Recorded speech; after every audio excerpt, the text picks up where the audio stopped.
My name is James Formosa. I enrolled as an officer in the Canadian Armed Forces in April 2017 and was released under Item 5F, unsuitable for further service, 1 month ago today, on July 5th, 2022. For my fellow Canadians, I would like to read to you the language used to describe the reasons for my honorable discharge, which are as follows. Captain Formosa is to be honorably released from the Canadian Armed Forces under Queen's Regulations and Orders, Article 15.01, Item 5F, unsuitable for further service, as because of factors within his control, he has developed personal weaknesses or has domestic or other personal problems that seriously impair his usefulness to and imposes an excessive administrative burden on the Canadian Armed Forces.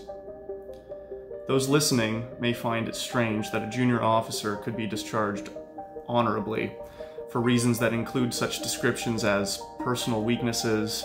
or domestic or personal problems. And I would like to take this opportunity to clarify the situation faced by myself, as well as hundreds of other valuable members of the Canadian Armed Forces. The, quote, excessive administrative burden that this release item refers to likely has something to do with this. That's roughly 150 pages worth of documents where I, like hundreds of my fellow soldiers,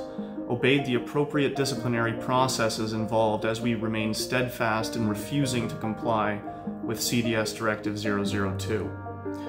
Although each of us as individuals have specific personal accounts as to why we refused this order, each of them demonstrated to our chains of command that mandating of an experimental medical procedure constituted a manifestly unlawful order, in contravention of both the Canadian Charter of Rights and Freedoms, as well as the Canadian Human Rights Act under various prohibited grounds of discrimination. My unexpected and early retirement from the Canadian Armed Forces took place 1 month ago today. I faithfully executed my duties as a junior officer while refusing to compromise on the values and beliefs which informed my conduct and my character in that role. I make no concession or apology for the position that I have taken, as I find it absolutely necessary that the truth be revealed to my fellow citizens here in Canada and whomever else may be listening around the world. I have moved myself from my final posting in Western Canada to reside at the nation's capital. Now, as an Ottawa resident myself, I look forward to providing additional clarity to the Canadian public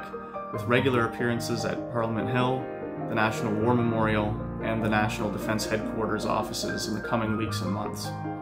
I intend to peacefully exercise my charter-protected rights of freedom of association and expression,